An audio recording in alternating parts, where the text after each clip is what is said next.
अजित पवार यांच्याबद्दल या दिवसांत राजकारणाच्या गल्ल्यांमध्ये एक अतिशय संवेदनशील दावा चर्चेत आहे। तो असा की कथितपणे त्यांनी एका अंतर्गत बैठकीत असे म्हटले होते की भाजपाच्या 110 कोटी रुपयांच्या भ्रष्टाचाराशी निगडीत फायली त्यांच्याकडे आहेत आणि आवश्यकता पडल्यास तेही दस्तऐवज सार्वजनिक करू शकतात। मात्र या दाव्याची कोणतीही अधिकृत पुष्टी सध्या उपलब्ध नाही।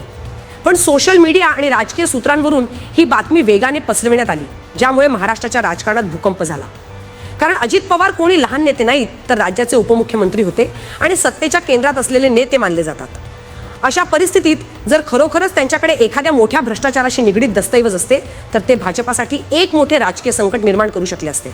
पण कथा इथेच संपत नाही, कारण अजित पवार स्वतःही नेहमीच वादांमध्ये गुरफटलेले राहिले आहेत। त्यांवरील सर्वात मोठा आरोप महाराष्ट्रातील प्रसिद्ध सिंचन घोटाळ्याचा आहे, ज्यामध्ये हजारो कोटी रुपयांच्या कथित घोटाळ्याचा मुद्दा उपस्थित करण्यात आला होता। विरोधी पक्षाचा आरोप होता की सिंचन प्रकल्पांच्या नावाखाली खर्च अनेक पटीने वाढवण्यात आला आणि ठेकेदारांचा फायदा करून दिला गेला। मात्र अजित पवार यांनी प्रत्येक वेळी या आरोपांना राजकीय साजिश ठरवले आणि असे म्हटले की त्यांच्या विरोधात कधीही काही ठोस पुरावा सादर करण्यात आलेला नाही। पण प्रश्न असा उद्भवतो की जेव्हा एक नेता स्वतः भ्रष्टाचाराच्या आरोपांनी घेरलेला असेल, तेव्हा त्याच्याद्वारे इतर पक्षावर केलेल्या आरोपांकडे कोणत्या दृष्टिकोनातून बघावे? हे सत्तेच्या आत चाललेल्या रस्साकशीचा एक भाग आहे का, किंवा मग खरोखरच एखाद्या मोठ्या राजाच्या दिशेने इशारा आहे का? महाराष्ट्राच्या राजकारणात ही नवीन गोष्ट नाही की युती बदलताच फायली उघडायला आणि बंद होयाला लागतात। कधी एडीबीआयची कारवाई वेगवान होते, तर कधी अचानक सर्व काही थंड बस्त्यात जाऊन बसते। अजित पवार यांचे भाजपाबरोबर येणे आणि नंतर राष्ट्रवादी काँग्रेस पक्षातील उठापटक या सर्व गोष्टींच्या मध्ये जर अशा प्रकारचे कथित दावे समोर येतात तर शंका आणखीन खोलवर जाते। राजकीय विश्लेषकांचे मत आहे की हे बयान प्रत्यक्षात भाजपा आणि राष्ट्रवादी काँग्रेस पक्ष या दोन्हीसाठी दबावाची रणनीती असू शकते, जिथे हा संदेश दिला जात असावा की सत्तेची सोबत केवळ मजबुरी नसून सौदेबाजीचे परिणाम आहेत।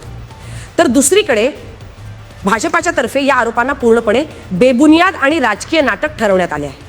पक्षाच्या नेत्यांनी असे म्हटले आहे की भ्रष्टाचारावर बोलण्यापूर्वी अजित पवार यांनी स्वतःवरील आरोपांचे उत्तर द्यावे।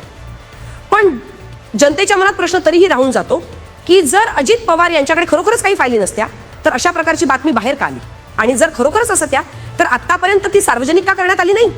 हे केवळ एक राजकीय दबाव निर्माण करण्याचे हत्यार होते का, किंवा मग वेळ आल्यावर वापरण्यात येणारा अणुबॉम्ब होते? महाराष्ट्राच्या राजकारणात आपण यापूर्वीही पाहिले आहे की कसे एकमेकांच्या विरोधात गंभीर आरोप करणारे नेते सत्तेत आल्यावर एकमेकांचे सर्वात मोठे सहयोगी बनून जातात आणि ज्या फायलींची चर्चा होते त्या अचानक गायब होतात।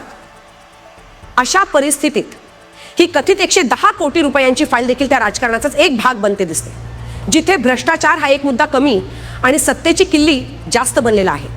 आणि शेवटी प्रश्न असाच आहे की या देशात भ्रष्टाचाराचे आरोप केवळ निवडणुकीचे हत्यार बनून राहतील का, किंवा कधीतरी कोणी नेता आपल्या म्हणण्यावर अडीग राहून सत्तेसमोर आणेल?